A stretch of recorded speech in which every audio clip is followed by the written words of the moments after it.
আসসালামু আলাইকুম। টেকগুরুর পক্ষ থেকে আপনাদের সবাইকে জানাই আন্তরিক শুভেচ্ছা ও অভিনন্দন। আজকে এই ভিডিওর মাধ্যমে আপনাদেরকে দেখানোর আমি চেষ্টা করব যে এক্সেলে কিভাবে ফাইল মেনুর শর্টকাট কমান্ডগুলো ব্যবহার করতে হয়। অর্থাৎ ফাইল মেনুতে যাওয়ার পরে আপনারা যে সমস্ত অপশনগুলো দেখতে পাচ্ছেন, যেমন নিউ, ওপেন বা সেভ, সেভ এস, এগুলো কিভাবে শর্টকাট কমান্ড ব্যবহার করে সহজে খুব দ্রুত আপনারা কাজ করতে পারবেন, এই বিষয়গুলো নিয়ে আমি আজকে আপনাদের সাথে আলোচনা করার চেষ্টা করব। তো আপনারা দেখতে থাকুন মনোযোগ সহকারে। তো প্রথমত আপনাদেরকে আমি যেই কাজটি দেখাবো সেটি হচ্ছে যে যখন আমরা এক্সেলটি ওপেন করার পরে একটি নতুন ফাইল অর্থাৎ নতুন ওয়ার্কবুক বা নতুন একটা ওয়ার্কশিট যদি আপনি ওপেন করতে চান বা তৈরি করতে চান, তাহলে প্রথমত হচ্ছে যে কিবোর্ড থেকে, আবারও বলছি, কিবোর্ড থেকে কন্ট্রোল এন্ড প্রেস করবেন। দেখুন আমার এখানে যে ফাইলটা আপনারা দেখতে পাচ্ছেন সেটি হচ্ছে excel file menu shortcut command নামে এই ফাইলটি সেভ করা আছে বা এই শিটটি সেভ করা আছে বা এই ওয়ার্কবুকটি সেভ করা আছে। এখন আমি যদি নতুন একটি ফাইল ক্রিয়েট করতে চাই বা নতুন একটি ওয়ার্কবুক ক্রিয়েট করতে চাই, তাহলে কিবোর্ড থেকে আমাদেরকে যেটি করতে হবে, কন্ট্রোল এন প্রেস করতে হবে। কন্ট্রোল এন প্রেস করার পর আপনারা দেখতে পাচ্ছেন এই যে এখানে উপরে একটু টাইটেলে দেখুন, বুক 7 নামে আমাদের একটি ওয়ার্কবুক ওপেন হয়ে গেল, অর্থাৎ একটা ওয়ার্কশিট আমাদের ডিসপ্লেতে আপনারা দেখতে পাচ্ছেন। ওকে, এটি একটি গেল। এটি হচ্ছে যে আমাদের প্রথম কাজ। দ্বিতীয় কাজ হচ্ছে যে পুরাতন ওয়ার্কবুক অর্থাৎ পুরাতন একটি এক্সেলের ফাইল কিভাবে ওপেন করতে হয় সেটি এখন আপনাদেরকে শর্টকাট কমান্ডের মাধ্যমে আমি দেখানোর চেষ্টা করব। তো এটি করার জন্য প্রথমত হচ্ছে যে কিবোর্ড থেকে কন্ট্রোল ও প্রেস করবেন। কন্ট্রোল ও প্রেস করার পর আপনারা দেখতে পাচ্ছেন, কন্ট্রোল ও প্রেস করার পরে আমাদের এখানে অনেকগুলো অপশন চলে আসছে। এখান থেকে দেখুন এই যে ব্রাউজ একটি অপশন রয়েছে, এই ব্রাউজ অপশনে ক্লিক করবেন। ওকে, ব্রাউজ অপশনে ক্লিক করার পরে ওপেন ডায়ালগ বক্স নামে একটি অপশন চলে আসবে, অথবা ডিসপ্লেতে আপনারা দেখতে পাচ্ছেন। এখান থেকে আপনারা যেখানে আপনাদের এক্সেলের ফাইলটি রেখেছেন সেখানে চলে যাবেন। আমি এখানে যেহেতু আমি ডকুমেন্টে একটি ফাইল রেখেছি, অর্থাৎ ধরুন আমি ডকুমেন্টের ফ্রিল্যান্সিং নামে একটি আমার এক্সেলের ফাইল রয়েছে, সেটি এখানে রেখেছি। সেজন্য আমি ডকুমেন্টের থেকে এই ফাইলটি সিলেক্ট করে এরপরে ওপেনে যদি ক্লিক করি, তাহলে আপনারা দেখতে পাচ্ছেন যে আমার যে একটি ফাইল অর্থাৎ ছিল, পূর্বে একটি ফাইল সেভ করা ছিল, সেটি কিভাবে আমি ওপেন করতে পারলাম। ওকে, তো এটি গেল আমাদের দ্বিতীয় কাজ। তৃতীয় কাজ যেটি আমি আপনাদেরকে দেখাবো সেটি হচ্ছে যে নতুন একটি ফাইল ক্রিয়েট করে কিভাবে সেটি সেভ করতে হয় সেটি আপনাদেরকে দেখাবো। ওকে, তো এটি করার জন্য ধরুন আমি এখানে একটি ফাইল তৈরি করে রেখে সেভ করে দেখাবো যে কিভাবে শর্টকাট কমান্ড ব্যবহার করে এই ফাইলটি আমরা অর্থাৎ সেভ করতে পারি। ওকে, তো এটি করার জন্য কিবোর্ড থেকে ফাংশনের F12 যেই কিটি রয়েছে সেটি প্রেস করতে হবে। অর্থাৎ সেটি প্রেস করার পরে আপনারা দেখতে পাবেন যে সেভ এস নামে একটি ডায়লগ বক্স চলে আসছে। এখন এখানে আপনারা যেটি করবেন, আপনারা যেই জায়গায় আপনার ফাইলটি সেভ করতে চাচ্ছেন সেটি এই বাম সাইড থেকে আপনারা সিলেক্ট করে দিতে হবে। সেটা হতে পারে ডেস্কটপ, সেটা হতে পারে ডকুমেন্ট, অথবা সেটা হতে পারে ডাউনলোড, অথবা কোনো একটা নির্দিষ্ট স্পেসিফিক অর্থাৎ একটি ড্রাইভ হতে পারে। আপনারা যে স্থানে আপনার ফাইলটি সেভ করতে চাচ্ছেন সেই লোকেশনটি এখান থেকে সিলেক্ট করে দিতে হবে। অর্থাৎ আমি এখন ডকুমেন্ট সিলেক্ট করে দিলাম, অর্থাৎ আমি এই ফাইলটি ডকুমেন্টে রাখতে চাচ্ছি, সেজন্য এটা সিলেক্ট করে এরপরে হচ্ছে যে আপনি যে এই ফাইলটি কি নামে সেভ করতে চাচ্ছেন সেটি ফাইল নেমের যে বক্সটি আপনারা দেখতে পাচ্ছেন, এই বক্সটিতে একটা ক্লিক করে এই লেখাটি সিলেক্ট থাকা অবস্থা, অর্থাৎ বুক 6 নামে যে ফাইলটি রয়েছে এটি সিলেক্ট থাকা অবস্থায় আপনারা যেটি করবেন সেটি হচ্ছে যে এখানে আপনার পছন্দ মতো একটি ফাইলের নাম দিয়ে দিবেন। ওকে, তো আমি এখানে দিলাম কম্পিউটার কোর্স লিস্ট। ওকে, কম্পিউটার কোর্স লিস্ট এই নামে আমি এটি এখন সেভ করব। ওকে, কম্পিউটার কোর্স লিস্ট এই ফাইল নেম বক্সে এটি দেওয়ার পরে এরপরে আপনারা সেভ বাটনে ক্লিক করবেন। তো সেভ বাটনে ক্লিক করার পরে আপনারা একটু উপরেই দেখতে পারবেন একটি টাইটেল, এখানে লেখা আছে কম্পিউটার কোর্স লিস্ট নামে।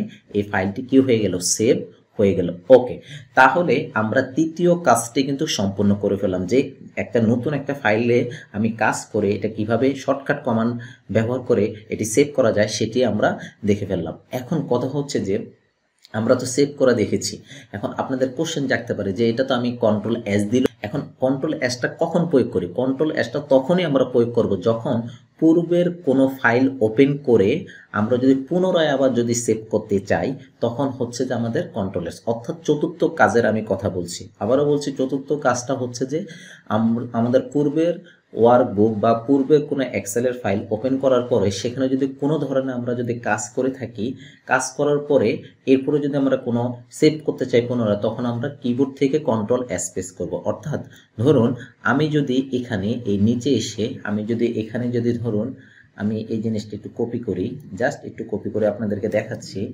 কপি করে জাস্ট আমি এই নিচে এসে এখানে আমি আরেকটা জাস্ট 21 অর্থাৎ 21 এখানে দিলাম আমি অটোকেট, ওকে, এটা দিয়ে এটা দিলাম, এরপরে এটা এইভাবে থাকলো।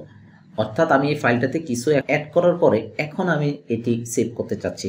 তো এই জন্য আমাদেরকে যেটি করতে হবে, কিবোর্ড থেকে কন্ট্রোল এস প্রেস করতে হবে।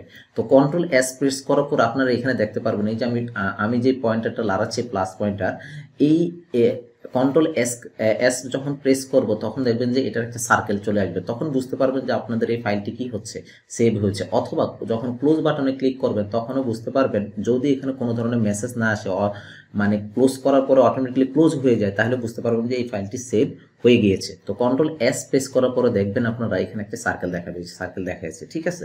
তো এটি হচ্ছে যে আমাদের চতুর্থ নাম্বার কাজগুলো, যে কিভাবে আমরা কিবোর্ডের মাধ্যমে অর্থাৎ শর্টকাট কমান্ডের মাধ্যমে যে কোনো একটা পূর্বের একটা ফাইলকে আমরা এডিট করে বা কোনো কিছু অ্যাড করে সেটাকে সেভ করা যায়।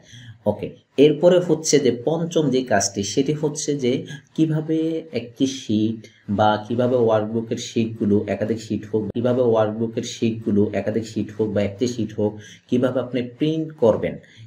এটি যদি করতে চাই তাহলে আমরা কি করব, কিবোর্ড থেকে কন্ট্রোল পি প্রেস করবেন। অর্থাৎ কন্ট্রোল পি প্রেস করার পরে আপনারা দেখতে পাচ্ছেন প্রিন্ট নামে কিন্তু একটি অপশন চলে আসছে। অর্থাৎ আপনি এখন এখান থেকে প্রিন্ট দিতে পারবেন। এরকম করে আপনি অন্য যে কোনো ফাইল ধরুন এই ফাইলটি আপনি কন্ট্রোল পি প্রেস করুন, তাহলেও আপনারা দেখতে পারবেন যে এটি কিন্তু আপনারা প্রিন্ট করার জন্য এখন প্রস্তুত। ওকে, তো এটি গেল আমাদের পঞ্চম কাজ, যে কিভাবে আমরা একটি শীটকে বা একটি ওয়ার্কবুকের বিভিন্ন শীটকে কিভাবে আমরা প্রিন্ট করতে পারি সেটা আমরা দেখে নিলাম। ওকে, এরপরে হচ্ছে যে আমাদের কোনো কিছু যদি অর্থাৎ শীটের বা ওয়ার্কবুকের কোনো শীটকে যদি আমরা প্রিন্ট প্রিভিউ করতে চাই বা প্রিন্ট প্রিভিউ করে দেখতে চাই, অর্থাৎ প্রিন্ট করার আগে আমার পেজটা কীরকম দেখাবে এটা যদি দেখতে চাই, তখন হচ্ছে ফাংশনের F2 প্রেস করার পরে আপনারা দেখতে পারবেন এই যে এটা কিন্তু প্রিভিউ হিসাবে আপনাদেরকে দেখাবে। অর্থাৎ এখানে এই পেজটি কীরকম আসবে, অর্থাৎ আপনার যে পেজটি প্রিন্ট করবেন এই পেজটি কীরকম দেখাবে অর্থাৎ কীরকম দেখাচ্ছে সেটি কিন্তু আপনারা প্রিন্ট প্রিভিউ হিসাবে দেখতে পারবেন। আর এটি হচ্ছে যে কিবোর্ড থেকে হচ্ছে কি শর্টকাট কমান্ড হচ্ছে কন্ট্রোল F2 প্রেস করলে কি আপনারা যেটি হচ্ছে প্রিন্ট প্রিভিউ হিসাবে দেখতে পারবেন। অর্থাৎ আমাদের যেই 6 নাম্বার যে কাজটি ছিল সেটি ছিল প্রিন্ট প্রিভিউ। এটার মাধ্যমে আমরা কি করতে পারি, কন্ট্রোল F2 প্রেস করে প্রিন্ট প্রিভিউ হিসাবে দেখে নিতে পারি, অর্থাৎ প্রিন্ট করার আগে। এরপর আসেন 7 নাম্বার যেই কাজটি রয়েছে সেটি হচ্ছে যে আমরা ধরুন বর্তমানে আপনি অর্থাৎ যেই ওয়ার্কশিটে রয়েছেন বা যেই ওয়ার্কবুকে রয়েছেন সেটি যদি আপনি ক্লোজ করতে চান তাহলে কিবোর্ড থেকে কন্ট্রোল ডব্লিউ প্রেস করলে দেখুন অটোমেটিকলি সেটি কি হয়ে যাবে, সেটি আপনার ক্লোজ হয়ে যাবে। এখন কথা হচ্ছে সেটি কিভাবে ক্লোজ হলো, যদি আপনি এই ফাইলে কিছু এডিট করার পরে যদি আপনি সেভ না করেন কন্ট্রোল এস প্রেস করে, তখন আপনি যদি কন্ট্রোল ডব্লিউ প্রেস করেন তখন কিন্তু সেটা সরাসরি কিন্তু ক্লোজ হয়ে যাবে না। কেন, সেটাকে আপনি সেভ করার নাই, তখন আপনাকে একটা মেসেজ দেখাবে যে এটাকে আপনি সেভ করতে চাচ্ছেন কিনা, সেভ অথবা নো, এরকম একটা অপশন চলে আসে। তো যখনই সেভ করবেন, সেভ করার পরে যখন কন্ট্রোল ডব্লিউ প্রেস করবেন তখনই কিন্তু দেখবেন যে অটোমেটিক্যালি আপনার ওই ওয়ার্কশিটটি বা ওই ওয়ার্কবুকটি কি হয়ে যাবে, ক্লোজ হয়ে যাবে। ওকে, আশা করি এটা কিন্তু বুঝতে পেরেছেন। এটাকে আরেকভাবে আমরা ক্লোজ করতে পারি, যেমন ধরুন এখানে যে ডিসপ্লেতে আপনাদের যে ফাইলটি দেখতে পাচ্ছেন এই ফাইলটি আমি এখন কন্ট্রোল ডব্লিউ ছাড়াও কিন্তু আরেকটা শর্টকাট কমান্ডের মাধ্যমে সেটা করা যায়, সেটা হচ্ছে কন্ট্রোল F4 দিলে আপনারা দেখতে পাচ্ছেন যে এর আগে যে ডিসপ্লেতে যে স্ক্রিনটা দেখতে পেয়েছেন বা ওয়ার্কশিট ফাইলটি দেখতে পেয়েছেন সেটি ক্লোজ হয়ে গিয়েছে। ওকে, তো এরপর হচ্ছে 8 নাম্বার যে কাজটি আপনাদেরকে দেখাবো সেটি হচ্ছে যে কিভাবে সম্পূর্ণ অর্থাৎ এক্সেলের ফাইল থেকে আপনারা বের হয়ে যাবেন। অর্থাৎ আমি যদি আপনাদেরকে একটু দেখাই, এটা একটু কেটে দিই। ধরুন আমার এখন এক্সেলের ফাইল আছে কয়টা? একটা। একটু খেয়াল করুন, এই যে এখানে কিন্তু এক্সেলের ফাইল রয়েছে, একটা রয়েছে। এখন সরাসরি যদি আমি এখান থেকে যদি বের হয়ে যেতে চাই, সরাসরি যদি আমি এখান থেকে যদি বের হয়ে যেতে চাই, তাহলে হচ্ছে কি আপনার alter F4, alter F4 press করবেন। অল্টার F4 যদি প্রেস করি তাহলে দেখবেন যে পুরোপুরি সরাসরি আমরা কিন্তু এখান থেকে বের হয়ে গিয়েছি।